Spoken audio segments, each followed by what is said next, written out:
ஓம் சாயிரா சாயிரா ஓம் சாயிரா சாயிரா ஓம் சாயிரா சாயிரா அன்பே சாயிரா பேரன்பே சாயிரா அகிலம் தளிக்க ஆத்மா விழிக்க அனுதினம் சாயிரா எங்கள் அன்பே சாயிரா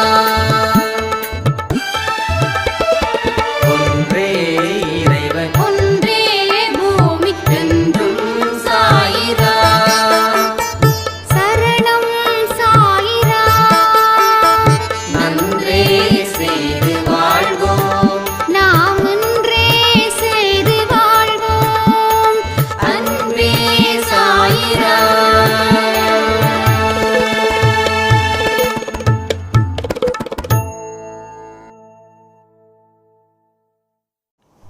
சாய்ரா. என் உயிரின் உயிரானவர்களே, துன்பம் என்ற பெரிய கடலை எப்படி கடக்க முடியும், இதை பற்றி நம்ம சாயப்பா என்ன சொல்லியிருக்காங்க அப்படின்றத தான் இன்னைக்கு பார்க்க போகிறோம். நாம் வார்த்தைகளைய மதிக்கணும், நம்பிக்கையோட பயிற்சிகள் செய்யணும். இந்த பயிற்சிகள் செய்ய செய்ய உங்கள் வாழ்க்கை விருத்தி அடையும், சந்தோஷம் பொங்கும், பலம் அதிகரிக்கும், ஆரோக்கியம் பெருகும். இது மாதிரி என்னென்னலாம் ஒரு மனுஷனுக்கு சந்தோஷத்தை கொடுக்குதோ அத்தனையும் சாயப்பா நமக்கு நிறைவேற்றி தருவாங்க. நீங்கள் அவரோட வார்த்தைகளெல்லாம் நம்பிக்கை வைக்கணும்.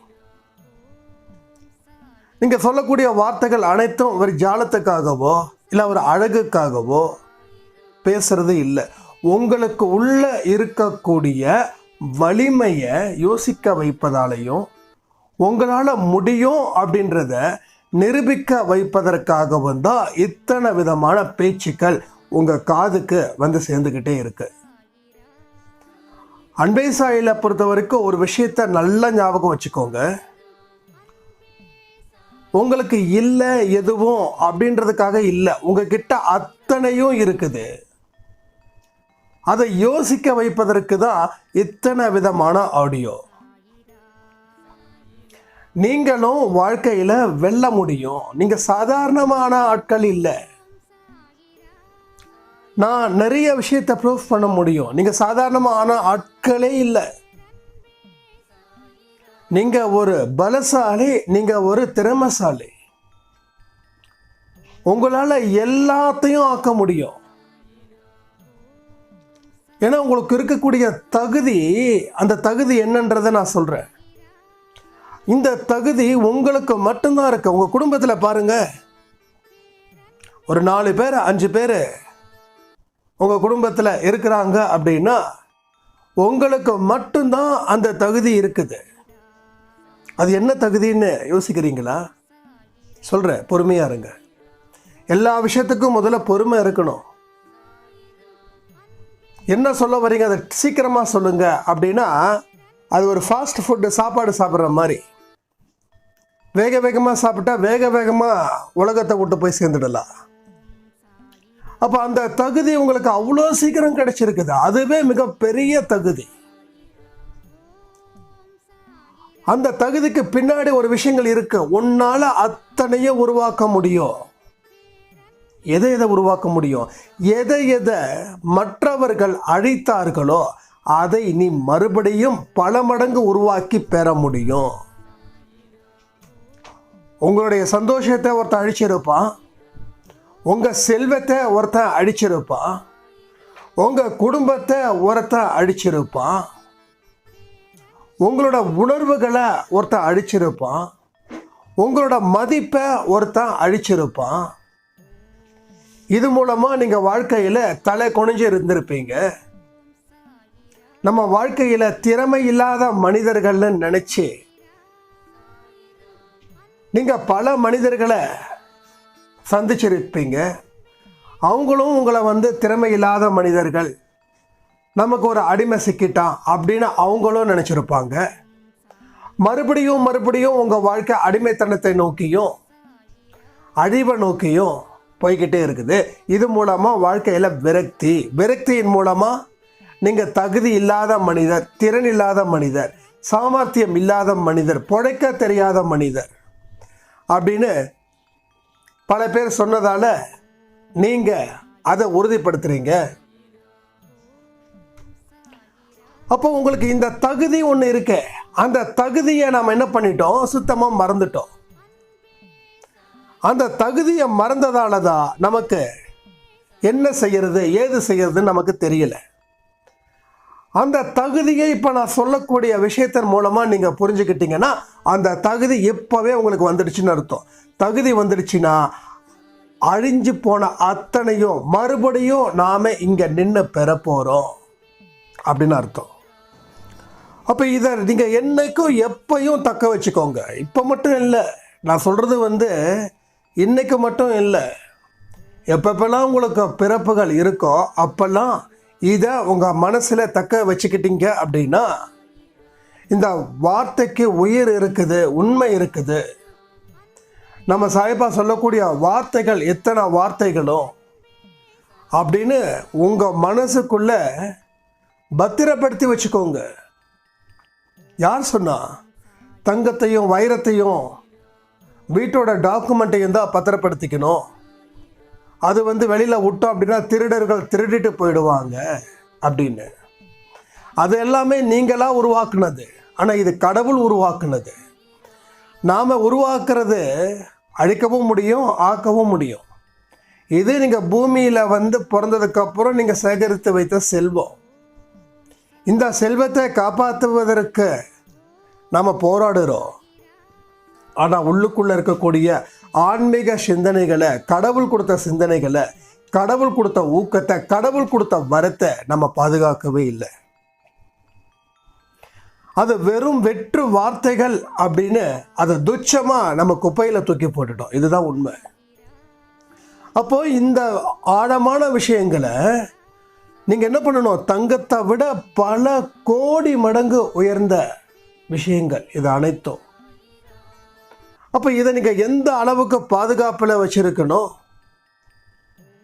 உங்கள் வீட்டில் ஒரு 200 பவுன் நகை இருக்குதுன்னு வச்சுக்கோங்க. ஒரு 10 லட்சம் ரூபாய் கேஷ் வச்சுருக்கீங்க, டைமண்ட் வச்சுருக்கீங்க.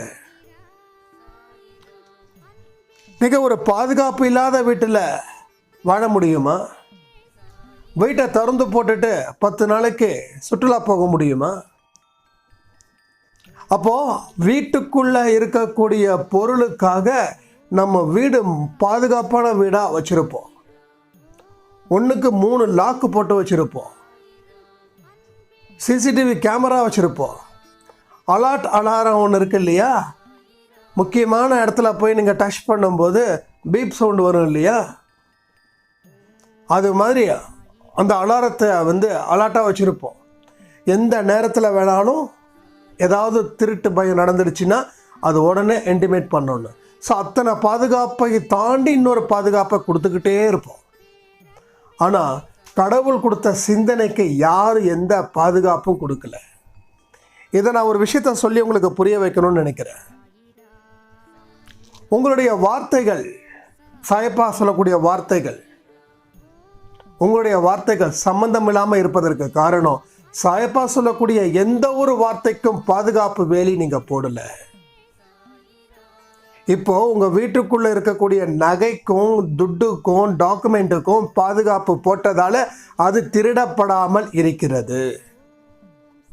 ஆனால் உங்கள் மைண்டுக்குள்ளே இருக்கக்கூடிய உயர்தர சிந்தனைகளுக்கு பாதுகாப்பு போடலை. அதனால தான் அத்தனையும் வெற்று வாக்கியங்களாக வார்த்தைகளாக போயிடுச்சு. அது கொஞ்ச நாள் காத்தோட காத்தா போய் பறந்து போயிடுச்சு. இங்கே சொல்லக்கூடிய அத்தனை விஷயங்களும் வாழ்க்கையில் நீங்கள் சிறந்தவன் அப்படின்றதுக்காக மட்டுமே. நீங்கள் தாழ்ந்து போயிருக்கலாம், ஏன் தாழ்வான செயல்களை நிறைய செஞ்சிருக்கலாம், சிந்திச்சிருக்கலாம். அது எல்லாமே அறியாமையின் மூலமாக வந்தக்கூடிய விஷயங்கள். அதை விட்டுடுங்க. ஒரு மனுஷனுக்கு குற்ற உணர்ச்சி இருக்கதான் அவன் வாழ்க்கையில் வெல்லவே முடியல. நீங்கள் செய்த தவறுக்கு கண்டிப்பாக தண்டனை கடவுள் கொடுப்பாங்க. அதனால் குற்ற உணர்ச்சிகள் வேண்டாம். நீங்கள் தப்பு பண்ணிட்டீங்கன்னு நினைக்காதீங்க. கடவுள் அதுக்கு உண்டான தண்டனையை கொடுத்துருக்கிறாரு, இல்லை கொடுத்துருவார் ஃப்யூச்சரில். ஸோ நம்ம அதை பற்றி திங்க் பண்ண வேண்டாம். நம்ம எதை பற்றி திங்க் பண்ணணும்? கடவுள் சொல்லக்கூடிய வார்த்தைகளை எப்படி மதிக்கணும், அதை எப்படி பாதுகாப்பாக வச்சுருக்கணும். அந்த பாதுகாப்பாக வச்சாதான் நம்ம வாழ்க்கையை செயல்படுத்த முடியும், இல்லைன்னா செயல்படுத்த முடியாது. அப்போ தொடர் சோகம், துக்கம், துன்பம் இது மூலமாக மறுபடியும் நம்ம மனசில் பாதிப்பு அடையுதுன்னா சாயப்பா சொல்லக்கூடிய வார்த்தைகளுக்கு நீங்கள் பாதுகாப்பு வேலி போட்டு வைக்கவே இல்லை. அது பலரால் திருடப்படுகிறது. சாயப்பா கொடுத்த பொக்கிஷம் பலரால் திருடப்படுகிறது. அதனால தான் அது நம்மக்கிட்ட நிற்கலை. எப்படி செல்வத்தை பத்திரப்படுத்தி வச்சுருக்கோம், பத்திரப்படுத்தாமல் இருக்கும்போது அது திருட போகிறதோ, மறுபடியும் ஒரு வெற்றிடம் ஏற்படுகிறதோ, அதே மாதிரி சாயப்பா உங்களுக்கு கொடுத்த மிக உயர்ந்த பொக்கிஷம் பலரால் திருடப்பட்டு கொண்டே இருக்கிறது. எப்படி பலரால் திருடப்படுகிறது அதையும் சொல்லிடுறேன். அதுக்கும் உங்களுக்கு ஒரு உதாரணத்தை சொல்லிடுறேன். நீங்கள் இன்றைக்கி காலையில் ஜம்முன்னு எழுந்திருக்கிறீங்க. என்னுடைய சாயப்பா சொல்லக்கூடிய அத்தனை வார்த்தைகளையும் நான் கடைப்பிடிக்க போகிறேன். அன்பே சாயில் சொன்ன அத்தனை விஷயத்தையும் நான் இன்றைக்கி ஃபாலோ பண்ண போகிறேன். என் மனசுக்குள்ளே இருக்கக்கூடிய நெருடல்கள் என்னன்றது தெரிஞ்சிடுச்சு, அதை நான் காப்பாற்ற போகிறேன். அந்த சொற்களை என் வாழ்க்கையில் பயன்படுத்தி சாயப்பாவுக்கு பெருமை சேர்ப்பேன் அப்படின்னு நீங்கள் காலையில் எழுந்திருக்கிறீங்க. அதே மைண்டோட சாயப்பாவுக்கு ஆரத்தி எடுக்கிறீங்க. சாயப்பாவுக்கு செய்ய வேண்டிய சகல கடமைகளையும் நீங்கள் செய்கிறீங்க. இது வரைக்கும் சாயப்பா கொடுத்த பொக்கிஷம் திருடப்படலை.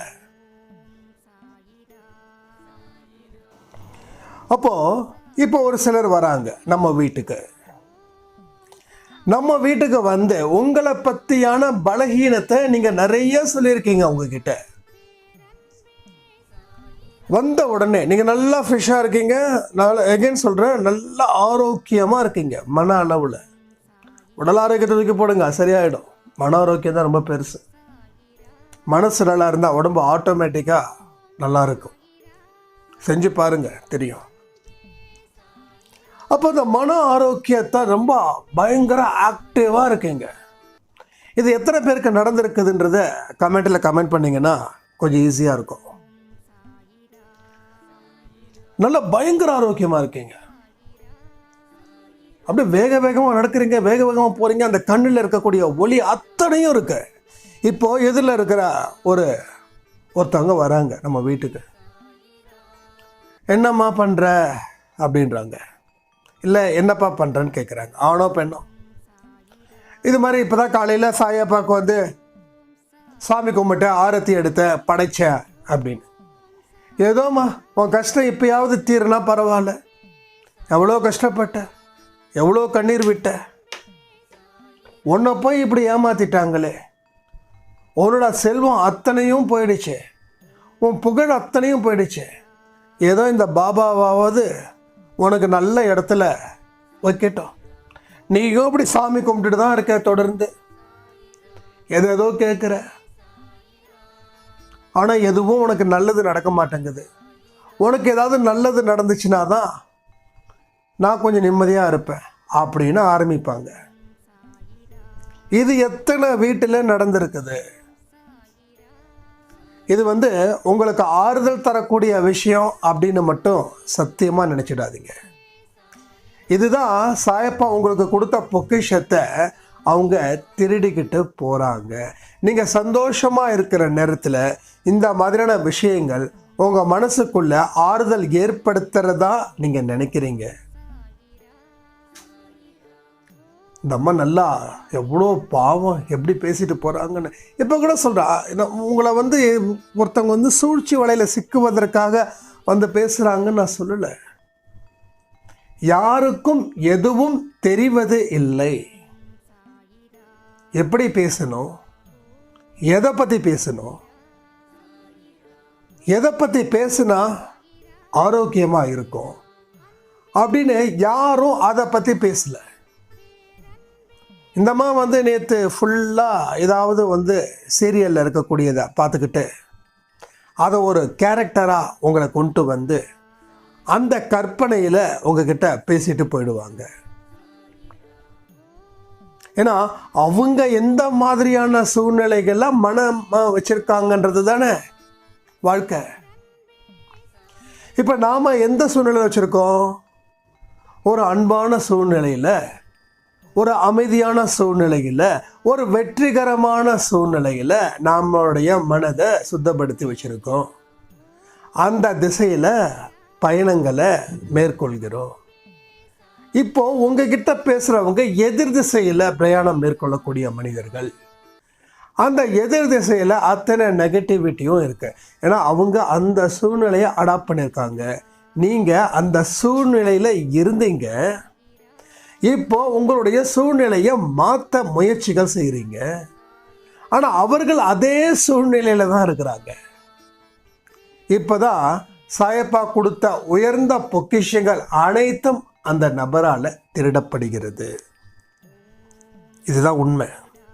இப்படி தான் நாம் ஒரு நாள் வெளிச்சமாக இருக்கோம், அடுத்த நாள் இருட்டாக போகிறோம்.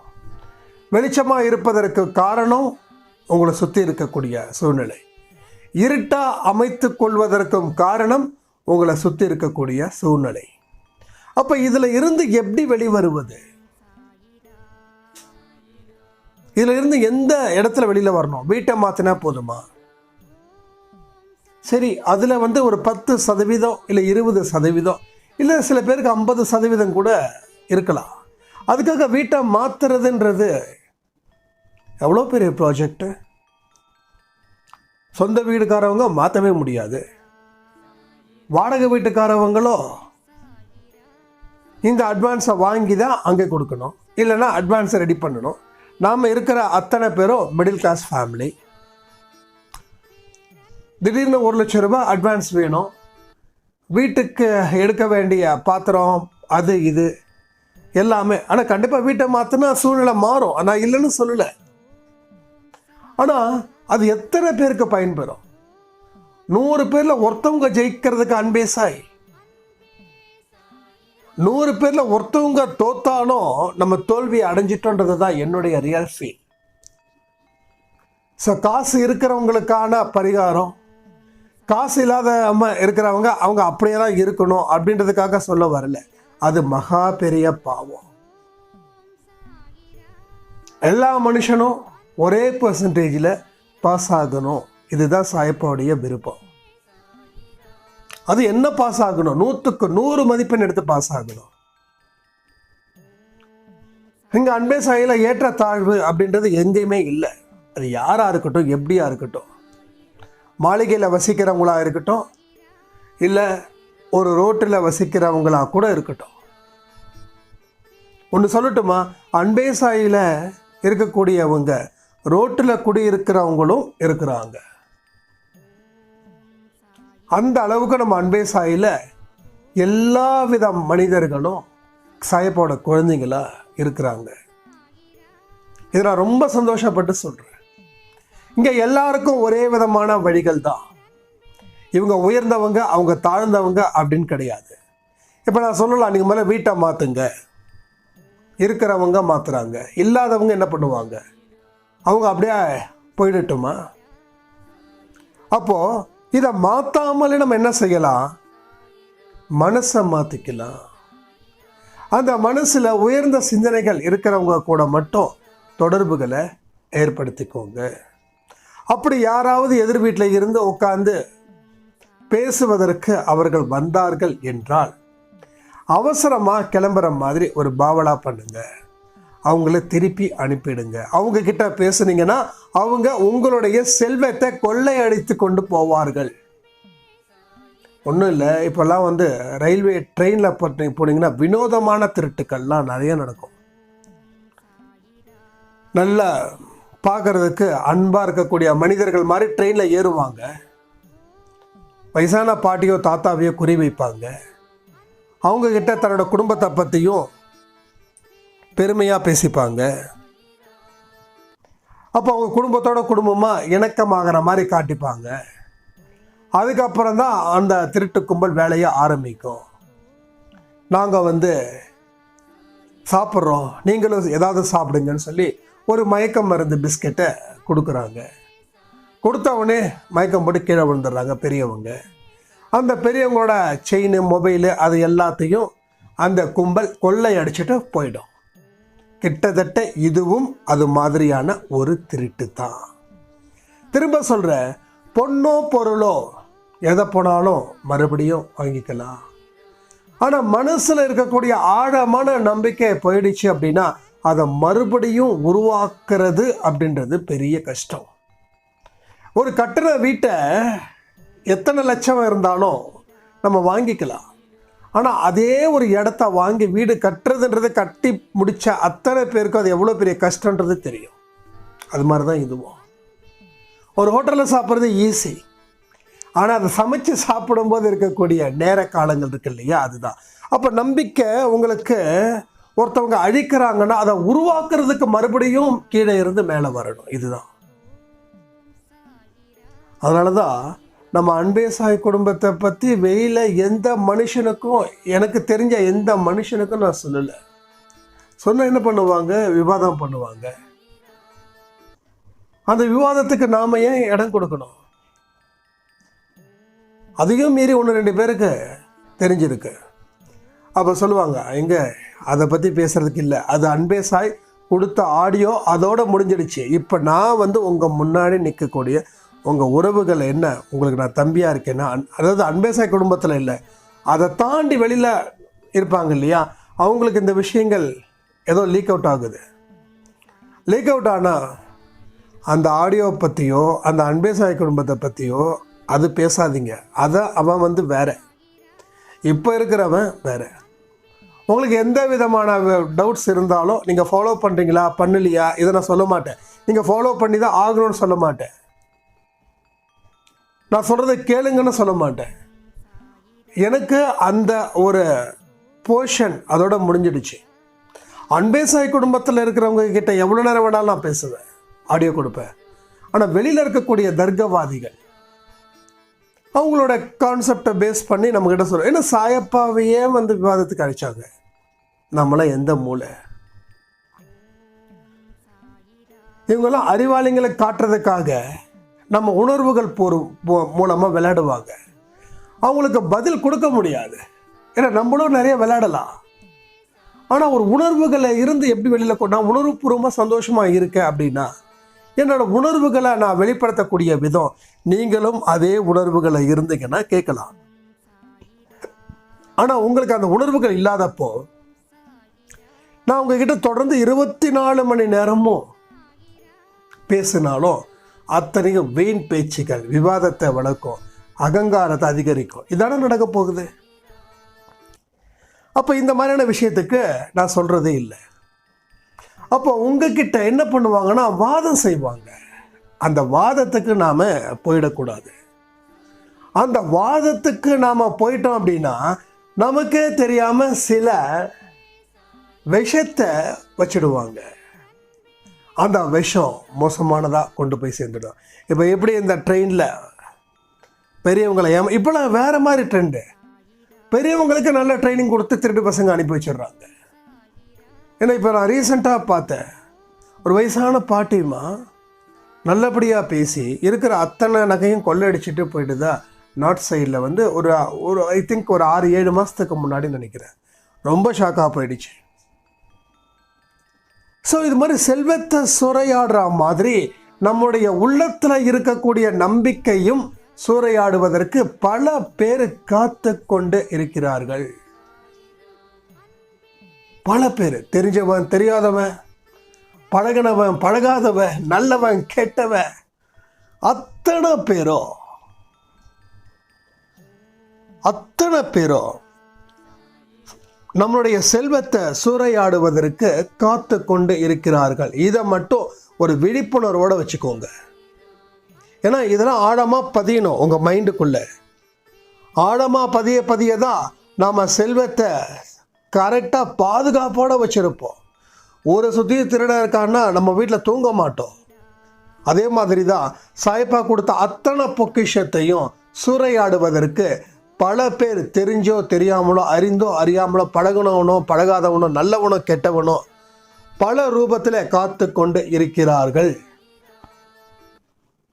அதை நீங்கள் உறுதிப்படுத்திக்கோங்க. அதை நீங்கள் உறுதிப்படுத்தினாதான் இதை நீங்கள் பாதுகாக்க முடியும். அப்போ நான் சில பேர் விவாதத்துக்கு பேசுகிறாங்க அப்படின்னும் போது என்னுடைய நம்பிக்கையை அவர்கள் சூறையாடுவதற்கு காத்து கொண்டு இருக்கிறார்கள். எதற்காக நான் மறுபடியும் அவநம்பிக்கையை ஏற்படுத்திக்கணும். அதனால் இந்த மாதிரியான மனிதர்கள்கிட்ட பேசுவதை நான் இல்லை. அப்படியே பேசினாலும் எதை பற்றி பேசுவேன், அவங்களுக்கு என்ன டாபிக் பிடிக்குதோ அது எனக்கு பிடிச்சிருது, அதை பற்றி பேசுவேன். பிஸ்னஸ் பண்ணவங்களுக்கு பிஸ்னஸை பற்றி பேசுவேன், அரசியல் இருக்கிறவங்களுக்கு அரசியலை பற்றி பேசுவேன். ஆனால் வாயை திறக்க மாட்டேன் ஸ்பிரிச்சுவலை பற்றி யாருக்கிட்ட பேசுவேன்னா அன்பே சாய் குடும்பத்தில் இருக்கக்கூடிய சாயப்பாட குழந்தைங்க கிட்ட மட்டும்தான் பேசுவேன். இதுதான். அப்போ நீங்கள் நான் சொல்லக்கூடிய கருத்துக்களில் உங்களுக்கு எந்தெந்த விஷயங்கள் உங்கள் மைண்டுக்குள்ளே டக்குன்னு பொறி தட்டுதோ அது உங்களுக்காக சொல்லப்பட்ட வார்த்தைகள். வாழ்க்கையில் நீங்கள் என்ன தவறுகள் செஞ்சுருக்கீங்க தெரியாமல் சொல்கிறேன்.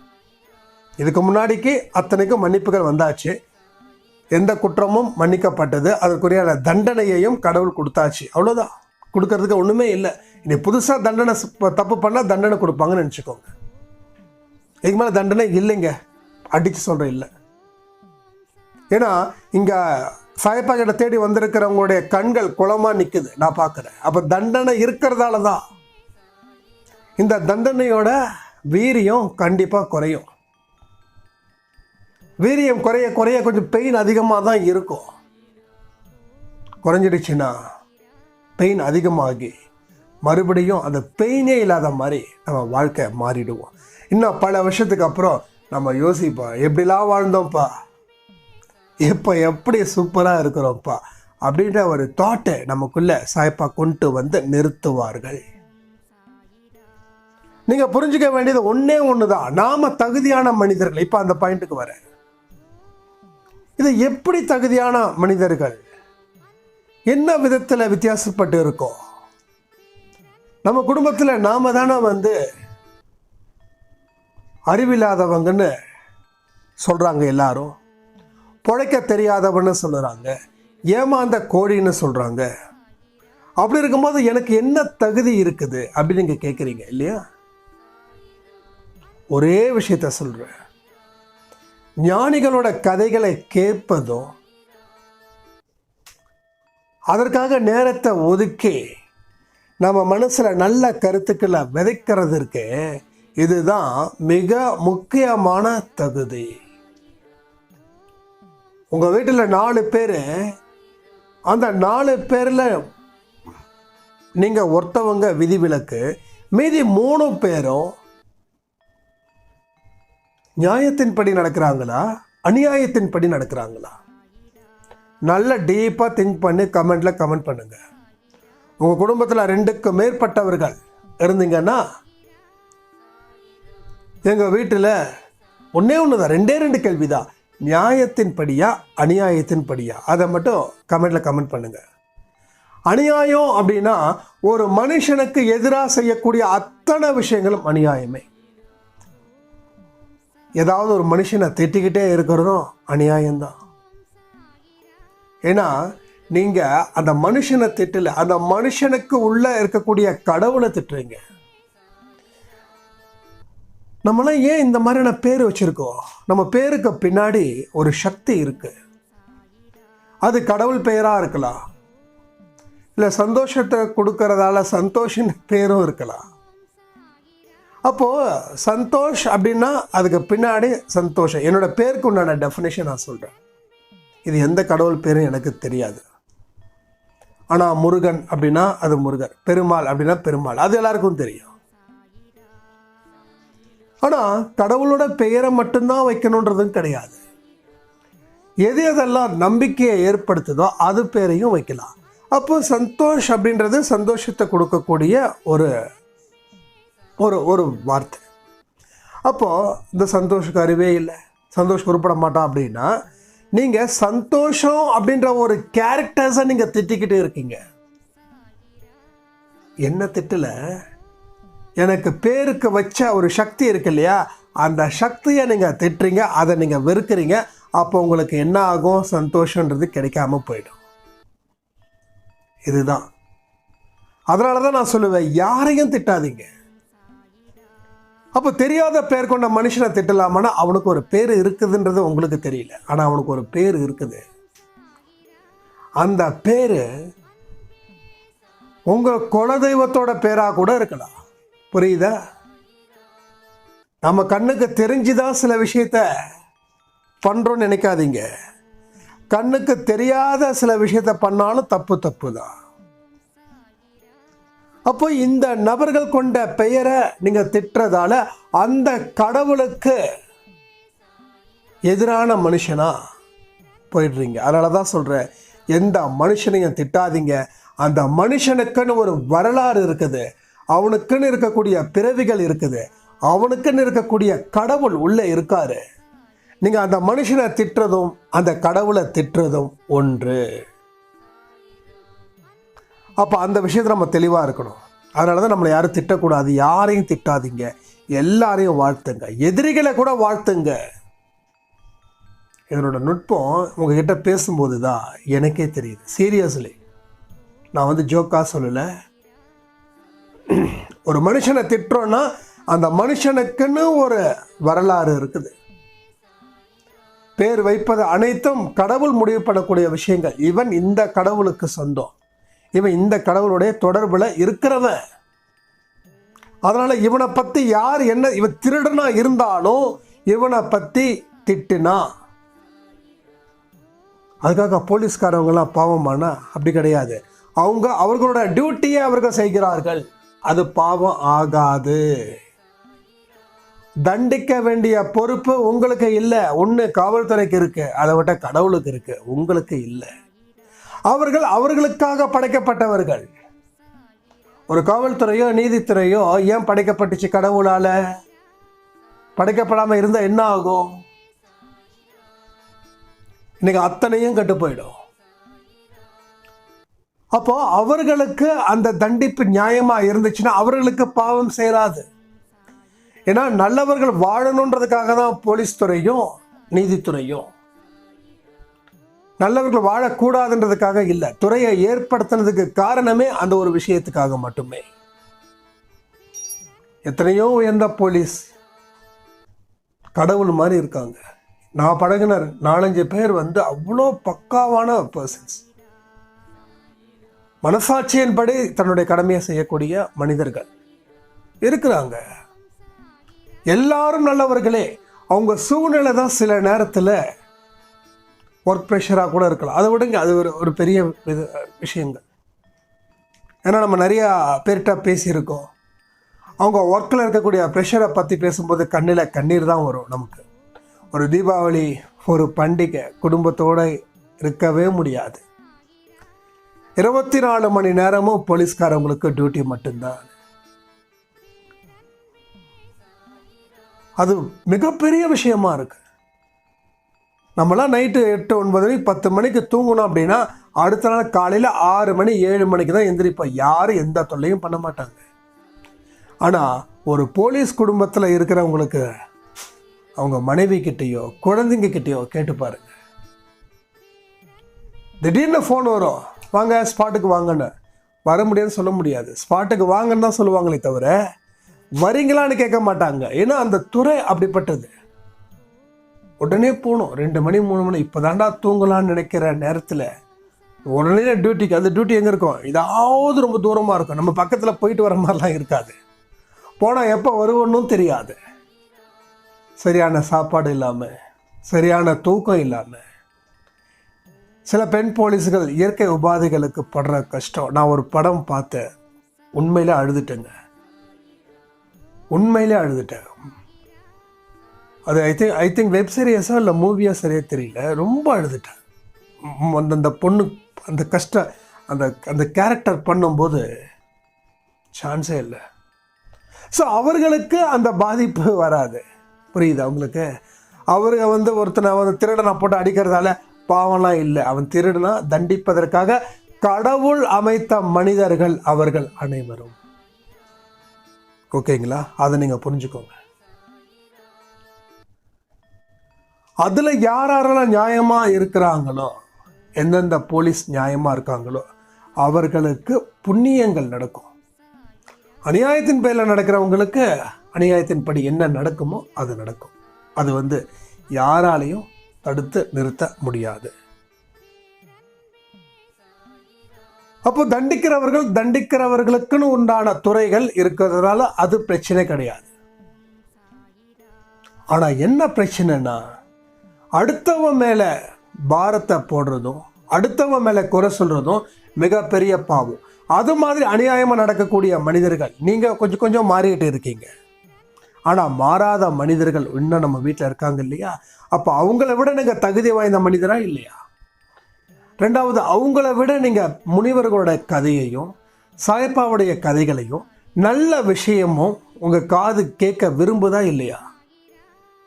ஆனால் மற்றவர்களுக்கு அதை விரும்புதா? இல்லை. அது மற்றவர்களுக்கு என்ன இது எப்போ பார்த்தாலும் தத்துவத்தை பேசிகிட்டு இருக்காங்க, எப்போ பார்த்தாலும் அதுன்றாங்க இதுன்றாங்க, சும்மா உட்காந்துருந்தா காசு வந்துடுமா? சும்மா உட்காந்துருந்தா காசு வரும்னு சாயப்பா எங்கேயுமே சொல்லவே இல்லை. சாயப்பா என்ன சொல்கிறாரு? உழைக்கணுன்றாரு. நம்ம சாயப்பாவே உழைச்சவர் தானே. நம்ம ஹிந்து கடவுளாக இருக்கட்டும், அண்டு பைபிளில் இருக்கிற கடவுளாக இருக்கட்டும், இல்லை எந்த கடவுளாக இருக்கட்டும், இவங்கெல்லாம் உழைச்சாங்க. ஜீசஸ் உழைக்கல? எந்தெந்த இடத்துல போயிட்டு அவர் போதனைகளை இது பண்ணாங்க. கடைசியில் உயிரை விட்டாங்களே, எதுக்காக? பாவத்தை சுமந்து. அடுத்தவர் நம்ம அத்தனை பேரோட பாவத்தையும் தான் மேலே சுமந்து உயிரை விட்டாரா இல்லையா? நம்ம சாயப்பா எத்தனை விஷயங்களை செஞ்சார். எத்தனை மகான்கள், அத்தனை மகான்களும் கஷ்டப்பட்டு தான் இருந்தாங்க. அவங்களோடைய டியூட்டியை செஞ்சாங்க. ஏன் செஞ்சாங்க?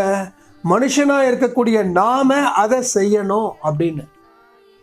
அங்கே ஜி பூம் பார் அப்படின்னு சொல்லி என் முன்னாடி எல்லாமே வந்துடணும்னு யாரும் எதையும் செய்யலை. எந்த ஒரு பயிற்சியையும் அவர்கள் தப்பான வழிக்கு யூஸ் பண்ணிக்கவே இல்லை. ஒரு சாதாரண மனித ரூபத்தில் தான் சாயப்பா வந்தாங்க. 5 அடி 3 அங்குலம்னு நினைக்கிறேன் அவரோட உயரம். இப்படிதான் அவருடைய கடைசி வரைக்கும் இருந்தார் இல்லையா? இதெல்லாம் யோசிச்சு பாருங்க. அப்ப நிமிஷத்துக்கு நிமிஷம் நம்ம சாயப்பாவை நினைக்கிறோம், ஆனா மற்றவங்க நினைக்கல. சாயப்பான்றோம், சாய்ராம்ன்றோம். எந்த ஒரு இடத்துலையுமே நம்ம சாயப்பா சொல்றோம், சாய்ராம் சொல்றோம். அதிகபட்சமாக சொல்லக்கூடிய வார்த்தைகள் சாயப்பா, அடுத்தது வார்த்தை சாய்ராம், இல்லை 3வது சாய். இது மகா மந்திரம். இந்த மந்திரத்தை ஒரு நாளைக்கு நீங்கள் எத்தனை தடவை உபசரிக்கிறீங்க? கமெண்ட் பண்ணுங்க. ஒரு நாளைக்கு குறைஞ்சபட்சம் நான் சொல்லட்டுமா, ஆடியோவில் கொடுக்கும்போதே நான் கிட்டத்தட்ட ஒரு நாளைக்கு 2 ஆடியோ கொடுக்கும்போது எப்படியும் ஒரு 100-200 வார்த்தை சொல்கிறேன்னு நினைக்கிறேன். அதுக்கப்புறம் தாண்டி உங்களோட வாட்ஸ்அப்பில் ரிப்பீட் பண்ணும்போது சாயப்பா இருக்காரு, சாயப்பா பிளஸ் யூ, இந்த வார்த்தை. அதுக்கப்புறம் நான் வேலை போகும்போது வரும்போது சாயப்பாவை நினைக்கிறது. அவரோட ஃபோட்டோவை பார்த்தாவே அவரோட வார்த்தையை சொல்கிறதுக்கு தானே சமம். அப்போது நாம் இந்த அளவுக்கு பிடிவாதமாக அவரோட உச்சரிச்சுக்கிட்டே இருக்கோம். இது மாதிரி எத்தனை பேர் உங்கள் குடும்பத்தில் இருக்கிறவங்க உச்சரிக்கிறாங்க? இது எல்லாத்தையும் யோசிச்சு பாருங்க. அப்போ நாம் தகுதியான மனிதர்கள். அப்போ தகுதியான மனிதர்கள் ஏண்டா வாழ முடியலன்னு உங்களுக்குள்ள கேள்விகள் கேட்கலாம். உங்களுடைய பொக்கிஷங்கள் கொள்ளையடிக்கப்பட்டதால்.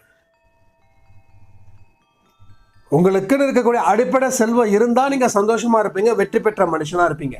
உங்ககிட்ட இருக்கக்கூடிய செல்வம் கொள்ளடித்தா நீங்கள் ஆண்டியாக நிற்கிறீங்க. ஆண்டியாக இருக்கிறவருக்கு, பழனி மலையில் இருக்கிற முருகருக்கு வேணால் பெருமையாக இருக்கலாம், ஆண்டியாக நிற்கிற எந்த மனுஷனுக்கும் பெருமை இல்லை.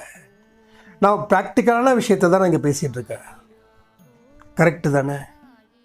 இதில் ஏதாவது உங்களுக்கு சந்தேகங்கள் இருக்கா? திரும்ப சொல்ற கேட்டுக்கோங்க. எவ்வளவு தகுதி இருந்தும் திறமை இருந்தும் நம்ம வாழ முடியாம போனதற்கு உங்களுடைய அத்தனை செல்வங்களும் கொள்ளையடிக்கப்பட்டதால மட்டுமே. திரும்ப திரும்ப இதை மைண்ட் பண்ணிக்கோங்க. உங்க அத்தனை பொக்கிஷங்களும் கொள்ளையடிச்சாச்சு. நீங்க செல்வந்தரா இருந்த நீங்க ஆண்டியாகி ஒரு ஓரமாக உட்காந்துட்டீங்க.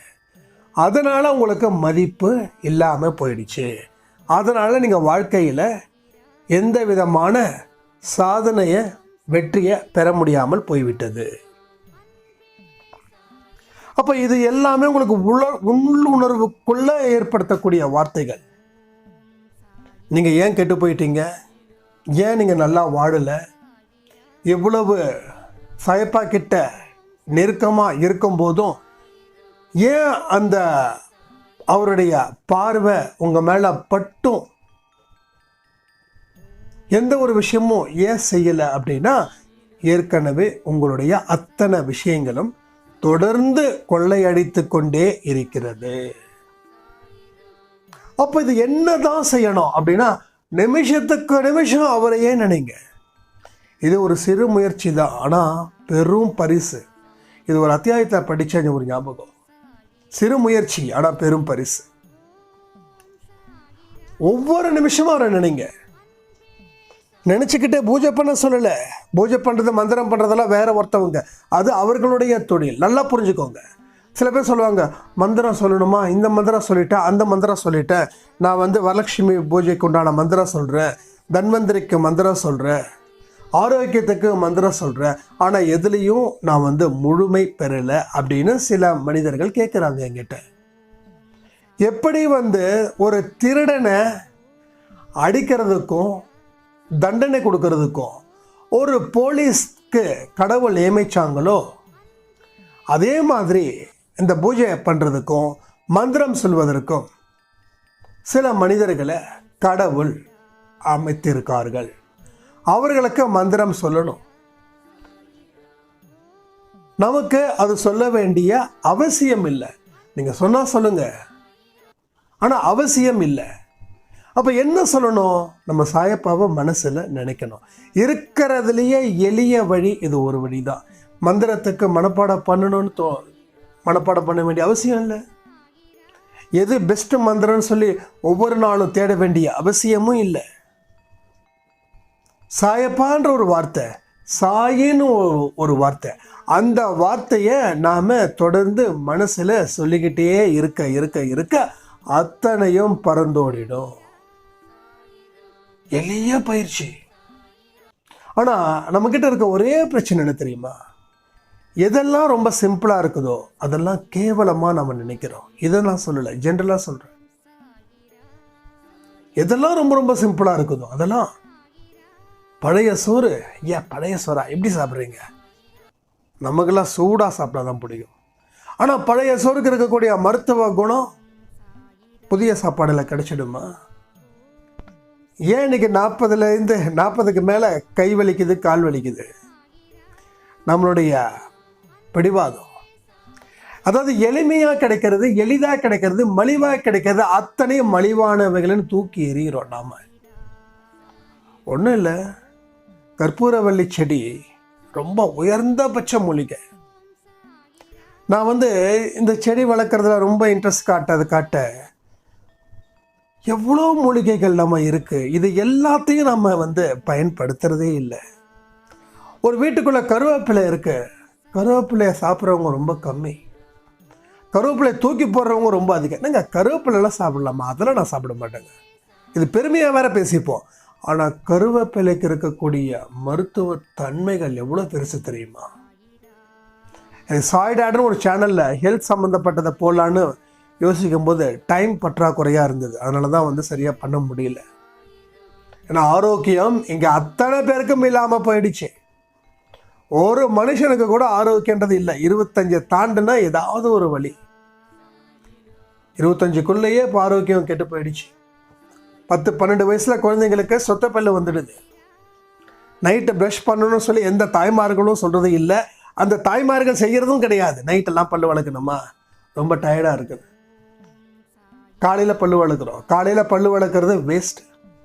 நைட்டு தான் பல்லு வளர்க்கணும். ஏன் நைட்டு பல்லு வளர்க்கணும்?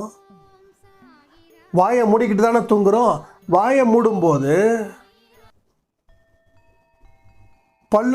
வாய்க்குள்ளே இருக்கக்கூடிய சாப்பிட்ட சாப்பாடு உடைய அந்த எச்சம் வாய்க்குள்ளே இருக்குது. அப்போ தான் கிருமிகள் சாப்பிடுது. ஒன்றும் இல்லை, சமையல் ரூமில் லைட் ஆஃப் பண்ணுங்க, 1 hour கழிச்சு போங்க, ஒரு சிறு பூச்சி கூட இல்லாமல் இருக்கும். ஏன்னா இருட்டு, அதனால் இந்த பூச்சிகள் வெளியில் வரக்கூடிய தன்மைகள். அதே மாதிரி தான் வாய்க்குள்ளே எப்போ அசுத்தம் நிறையுது அப்படின்னா, நம்ம சாப்பிட்ட சாப்பாடு சில பேர் வாய் கூட கொப்பளிக்க மாட்டாங்க, வேக வேகமாக கொப்பளிப்பாங்க. எல்லாத்துலேயும் அவசரம். ஆனால் உலகம் அடுத்த நிமிஷத்தில் பத்து எரியிற மாதிரி ஒரு ஃபீல். உடனுக்குடன் டக்கு டக்கு டக்கு டக்குன்னு எதையுமே நம்ம யோசிக்காமல் வேகமாக செய்கிறோம். அப்போ என்ன ஆகுது, நைட்டு படுத்து தூங்கும்போது வாயுகள் மூடப்படுகிறது. அதில் இருக்கக்கூடிய சின்ன சின்ன சாப்பாடு அதெல்லாம் அப்படியே இருக்குது. வயிற்றுக்குள்ளே இருக்கக்கூடிய புழுக்கள், அது மூலமாக வரக்கூடிய உற்பத்தி எல்லாம் ஆட்டம் போடுது, சொத்த பல்லு வந்துடுது. ஆரோக்கியத்தை பேணி பாதுகாக்கிறது இல்லை. இதெல்லாம் சிம்பிளான விஷயங்கள், ரொம்ப ரொம்ப சிம்பிள். கருவேப்பிலை இருக்கக்கூடிய மகத்துவம் அதெல்லாம் எதுவுமே இல்லை. ஆக மொத்தம் மலிவாக இருக்கக்கூடிய விஷயங்கள், அது ஒரு மலிவாகவே நம்ம நினச்சிடுறோம். ஆனால் மலிவாக இருக்கக்கூடிய விஷயத்தில் தான் மிகப்பெரிய அதிசயமே இருக்குதுன்றது யாருக்கும் புரியல. நான் இப்போ சொல்கிறேன், இந்த மந்திரத்தை படிங்க அப்படின்னா அந்த மந்திரத்தை நீங்கள் படிப்பீங்க. ஆனால் சாய் சொல்ல மட்டும் என்ன போயிட போதா? சரி, மந்திரத்தை படித்தா மட்டும் உலகத்தை ஆண்டுற முடியுமா? என்னோட கேள்வி சரியாக இருக்கா? நீங்கள் மந்திரத்தை படிச்சிங்க அப்படின்னா, அந்த மந்திரத்தை தொடர்ந்து செஞ்சுக்கிட்டே இருந்தீங்கன்னா, நீங்கள் நாட்டோட பிரதமரோ நாட்டோட ஜனாதிபதியோ இல்லை அமெரிக்காவில் போய் பிரசிடென்ட் ஆகிறதுக்கோ முடியும்னா நீங்கள் படிங்க. அப்போ சாயின்ற ஒற்றை வார்த்தை போதும் நம்ம வாழ்க்கையோடைய தலையெழுத்தை மாற்றுவதற்கு. அது சமம். எனக்கு நிறைய பேர் சொல்லுவாங்க, இந்த மந்திரத்தை படிங்க, டெய்லியும் படிங்க, எல்லாம் சரியாயிடும். நான் திருப்பி கேட்பேன், உங்கள் குடும்பத்தில் பிரச்சனைகள் தீர்ந்துடுச்சா? தீரல. அப்போ எனக்கு நீங்கள் ஒரு மந்திரத்தை சொல்கிறீங்கன்னா, அப்போ நீங்களும் இந்த மந்திரத்தை சொல்லியிருப்பீங்க தானே? ஆமாம் சொன்னேன். ஏன் தீரல? பதில் இல்லை. ஆக மொத்தம் நம்ம எந்த ஒரு விஷயத்தையும், எளிமையாக இருக்கக்கூடிய விஷயத்தை புறக்கணிக்க கூடாது. எளிமையான வாழ்வில் தான் நம்ம சாதிக்கவே முடியும். நம்மளை சுற்றி ஒரு பிரம்மாண்டத்தை ஏற்படுத்திக்க கூடாது. ஏற்படுத்திக்கிட்டோம் அப்படின்னா அந்த பிரம்மாண்டத்தை மெயின்டைன் பண்ணுறதுக்கான நேரத்தை கூடுதலாக செலவு பண்ணிக்கிட்டே இருப்போம். இது நமக்கு தேவையா? ஏதோ இளையராஜா படுவாங்க, இது நமக்கு தேவையா? எதுக்கு அவ்வளோ பெரிய கட்டமைப்பை உருவாக்கணும் மற்றவங்க முன்னாடி? ஏன் அதுக்கு தகுந்த மாதிரி நடிக்கணும்? நம்ம நடிக்காமல் இருந்தால் என்னெல்லாம் தப்பாக நினைப்பாங்க, அறிவில்லாத நினைப்பாங்க. நினச்சிட்டு போகிறாங்க. ஒன்று சொல்கிறேன் கேட்டுக்கோங்க, உங்கள் சுற்றி இருக்கிறவங்க நீங்கள் அறிவு இல்லாதவனே நினைக்கட்டும், உங்கள் நெருங்கின சொந்தமாக இருக்கட்டும், நெருங்கிய நண்பர்கள் கூட்டமாக இருக்கட்டும், நீங்கள் அவங்கக்கிட்ட தோற்று போனதாகவே இருக்கட்டும். இந்த உலகன்றது பெருசு. இந்த உலகத்தில் மக்கள்ன்றது உங்களை சுற்றி இருக்கிறவங்க மட்டும் இல்லை, சுற்றி இல்லாத மனிதர்களும் மக்கள் தான். அந்த மனிதர்களுடைய வெளிச்சம் உங்கள் மேலே படும். அது நல்லா புரிஞ்சுக்கோங்க. நான் கற்றுக்கிட்ட உண்மை, என் வாழ்க்கையில் சந்தித்த உண்மை. சுற்றி இருக்கிறவங்க அத்தனை பேரும் நான் உருப்படி இல்லாதவன் அப்படின்னு சொன்னாங்க. கவலைப்படலை. ப்ரூஃப் பண்ண முயற்சிகள் பண்ணேன். ஆனால் ப்ரூஃப் பண்ணிக்கிட்டே இருக்க நான் ரொம்ப டயர்ட் ஆகிட்டேன். உன் கண்ணுக்கு நான் முட்டாளா இருந்துட்டு போகிறேன், உன் கண்ணுக்கு நான் அறிவாளியா இருந்துட்டு போகிறேன். முட்டாள் சொல்லும்போதும் வருத்தப்படலை, அறிவாளி சொல்லும்போதும் ஆச்சரியப்படவும் இல்லை.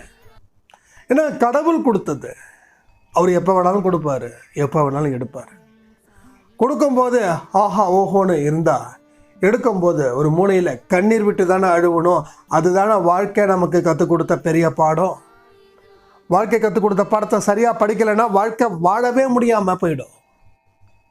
ஆனால் வாழணுன்ற ஆசை வந்ததுக்கப்புறம் இதை பற்றி தலையில் சுமந்துக்கவோ மனசில் சுமந்துக்கவோ நான் விரும்பலை. தலையில் எதை சுமக்கிறோம்? வெற்றியை. மனசில் எதை சுமக்கிறோம்? தோல்வியை. எனக்கு தோல்வியே வேண்டாம் அப்படின்னா எனக்கு வெற்றியும் வேண்டாம். அவர் என்னை என்ன திசையில் இயக்குறாரோ அந்த திசையில் நான் எங்கிட்டு போகிறேனே. ஸோ உங்கள் சொந்த பந்தங்கள் உங்களை தகுதி இல்லாத மனுஷன்னா நீங்கள் இருந்துட்டு போங்க. ஆனால் உங்கள் மனசில் இருக்கக்கூடிய ஆக்ரோஷத்தை மட்டும் விடாதீங்க. நான் ஜெயிப்பேன், எனக்கு அந்த தகுதி இருக்குது. அன்பே சாயில சாயப்பா சொல்லிட்டாங்க. திரும்ப சொல்கிறேன், அன்பே சாயில சொல்கிறது சந்தோஷ் கிடையாது, சாயப்பாவோட எண்ணங்களை பிரதிபலிக்கக்கூடிய ஒரு சிறிய கருவினா, அவ்வளோதான். இந்த வார்த்தை எத்தனை பேருக்கு மருந்தாகும் அப்படின்னு சாயப்பாவுக்கு தெரியும். ஒரு 10,000 பேர் கேட்குறீங்கன்னா அதில் ஒருத்தவங்களுக்கு மருந்தானாலும் சந்தோஷம், 10,000 பேருக்கு 10,000 மருந்தானாலும் சந்தோஷம். மீதி இருக்கிற 9,999 பேருக்கு இன்னொரு ஆடியோவில் மருந்தாகும். பரவாயில்ல, 10,000 ஆடியோ கொடுத்து 10,000 பேரை மாற்றணுன்னா நான் கொடுக்க ரெடி. அதை பற்றி நான் நம்ம பண்ணதுக்கு உண்டான பலன்கள் கிடைச்சிருச்சான்னு பார்க்குறதுலாம் இல்லை. நீங்கள் என்ன கமெண்ட்டை போடுறீங்க அதை நான் படிக்கிறது மட்டும்தான் எனக்கு சொல்லப்பட்ட விஷயங்கள்.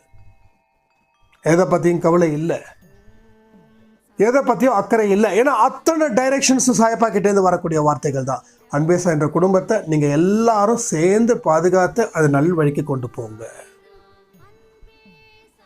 இதுதான். ஸோ மற்றவங்களோட போட்டிகள் போடவே வேண்டாம், சண்டை தான் உருவாகும். போட்டிகள் யார் கூட போடணும்? உங்களுடைய நற்சிந்தனையின் மேலே நீங்கள் போட்டி போடுங்க. நேற்றை விட இன்றைக்கி பெஸ்ட்டாக ஃபீல் பண்ணுறோமா? பண்ணுறோம். இப்போ இன்னையை விட நாளைக்கு பெஸ்ட்டாக ஃபீல் பண்ணுவோமா? பண்ணுவோம். இந்த போட்டி தான் முக்கியமே தவிர மற்ற மனிதர்களோட போட்டி தேவையில்லை. என் தம்பி இவ்வளோ சம்பாதிக்கிறான், என் அக்கா எவ்வளோ சம்பாதிக்கிறாங்க, என் சித்தப்பா பையன் எவ்வளோ சம்பாதிக்கிறான், என்னோடய வயசில் 5 வயசு கம்மியாக இருக்கிறவன் நல்லா செட்டில் ஆகிட்டான், கார் வாங்கிட்டான், பங்களா வாங்கிட்டான், நம்ம வாங்கணும்.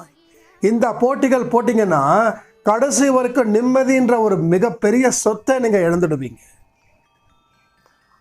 அவருடைய வசதிக்கு ஏற்ற மாதிரி வாழ்க்கட்டும், நான் என்னுடைய வசதிக்கு ஏற்ற மாதிரி நான் வாழுறேன். நானே ராஜாவாக இருக்கணும்னா யார் கூடயும் போட்டி போடக்கூடாது. நீங்கள் ராஜாவாக இருந்து வேறு பெரிய நாட்டு கூட போட்டி போட்டிங்கன்னா நீங்கள் எப்படி தெரிவிங்க? ஒன்றும் இல்லாதவனா தெரிவிங்க. அதனால் மேலே இருக்கிறவங்ககிட்டயே போட்டி போட வேண்டாம், கீழே இருக்கிறவங்ககிட்டயே போட்டி போட வேண்டாம். நம்ம நடுநிலையான மனிதர்கிட்டையும் போட்டிகள் வேண்டாம். போட்டிகள் உங்களுக்குள்ளே இருக்கட்டும், அது ஆரோக்கியமானதாக இருக்கட்டும். உங்கள் மேலே மட்டும் அக்கறை செலுத்துங்க, உங்கள் நலன்களை அக்கறை சேர்த்துங்க. நலன்களை அக்கறை சேர்க்கிற வளம் சேர்ப்பதற்காக இல்லை. உங்கள் நலன்னா உங்கள் நலனுக்குள்ளே இருக்கக்கூடிய உயர்ந்த பண்புகள், எந்த மனுஷனுக்கும் எதிரான செயல்படாத குணங்களே உயர்ந்த பண்புகள், அதுதான் நலன் அப்படின்றது. ஆனால் இங்கே நலன்ற தப்பாக புரிஞ்சிக்கக்கூடாது. நான் மட்டும் சம்பாதிக்கணும், நான் மட்டும் ஜம்முன்னு இருக்கணுன்றது நலன் கிடையாது. உங்கள் நலன்னா மற்றவங்க நலன் தான் உங்கள் நலன். சரி, மற்ற எந்த மனுஷனுக்கும் எதிராக செயல்படக்கூடாத மனிதராக நீங்கள் உருவாகணும். அதற்கு உண்டான அத்தனை முயற்சிகளையும் நாம் எடுக்கணும். திரும்ப சொல்கிறேன், சிறு முயற்சி பெரும் பரிசு. ஒரு வலையில் மீனை போடுறோம், சரி ஒரு ஆற்றுல தூண்டில் போடுறோம், டக்கு நம்ம எடுக்கிறதே இல்லை. ஒரு மீனுக்காக நம்ம வலையை போடுறோம், நிறைய மீன்கள் எடுப்பதற்காக. ஸோ காத்திருந்தால் கண்டிப்பாக வலை கிழிகிற அளவுக்கு மீன்களை எடுக்கலாம். உங்களுக்கு நம்பிக்கை வந்துடுச்சு, இன்றைக்கி வலையை போட போகிறோம், அதில் மீன்கள் இன்றைக்கி ஏராளமாக வரப்போகுதுன்னு அதே நம்பிக்கையோட சாயப்பாவை மனசில் நினச்சிக்கிட்டு வலையை போடுங்க. இது உன்னால் ஆனது, என்னால் இல்லை. உன்னால் மட்டும்தான் இது செய்ய முடியும், என்னால் செய்ய முடியாது. நான் சாதாரண ஒரு மனுஷன், அறிவில்லாத மனுஷன். உன்னுடைய அறிவுரையின்படி நான் வாழ்க்கையில் வாழணும்னு நினைக்கிறேன்னு தூண்டில் போடுங்க. தூண்டில் கிழிகிற வரைக்கும் நீங்கள் மீனை பிடிப்பீங்க. அதாவது உங்களோட புகழ்கள் யாரெல்லாம் உங்களை வீணாக போனவன்னு ஒதுக்கி வச்சாங்களோ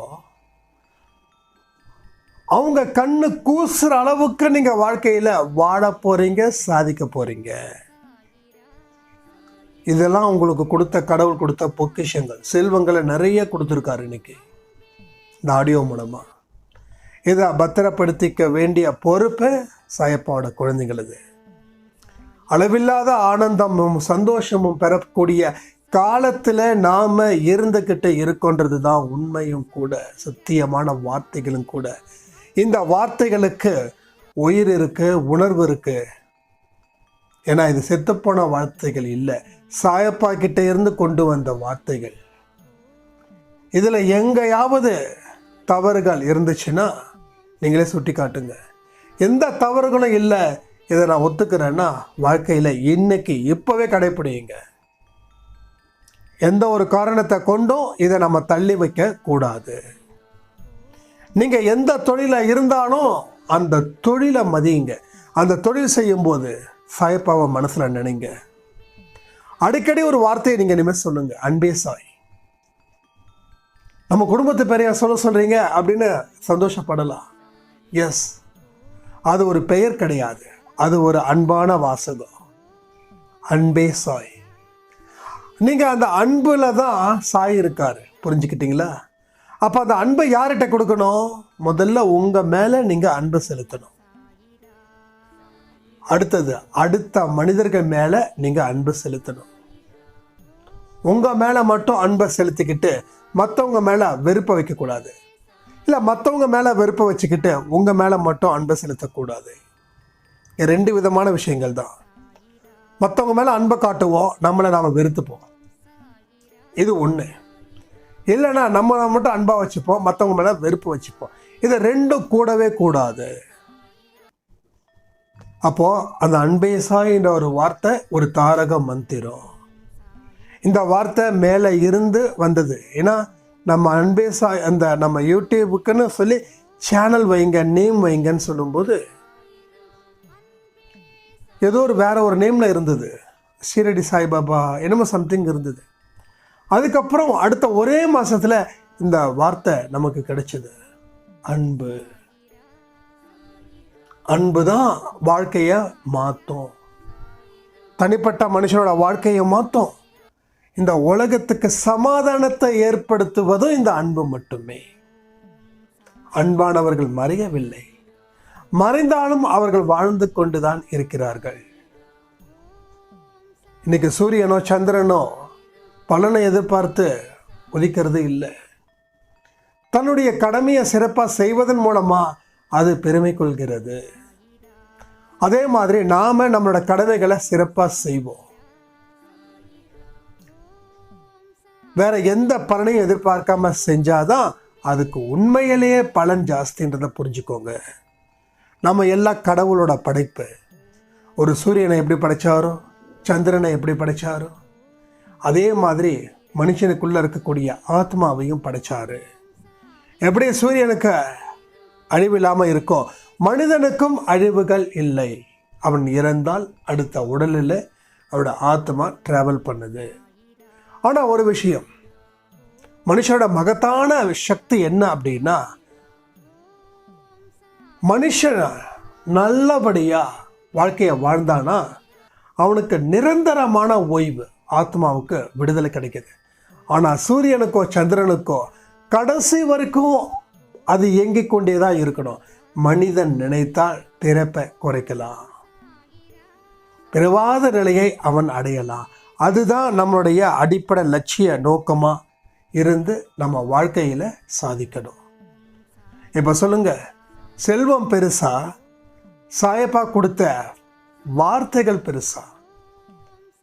செல்வத்தை பாதுகாக்கிற மாதிரி சாயப்பாவுடைய வார்த்தைகளை நாம் பாதுகாக்கிறோமா? இதில் இருந்து நம்ம என்ன கற்றுக்கிறோம் அப்படின்றதையும் நீங்கள் கமெண்ட்டில் கமெண்ட் பண்ணுங்க. சந்தோஷமாக இருங்க. வாழ்க்கையை வெல்வதற்கான அத்தனை அஸ்திவாரமும் இங்கே உங்களுக்குள்ளே இருக்குது. இதை நீங்கள் சரியான முறையில் பயன்படுத்தி வாழ்க்கையில் வாழ்ந்து சாதனை படைக்கணும்னு சொல்லி இந்த ஆடியோவை முடிக்கிறேன். ஜெய் சாய்ராம்.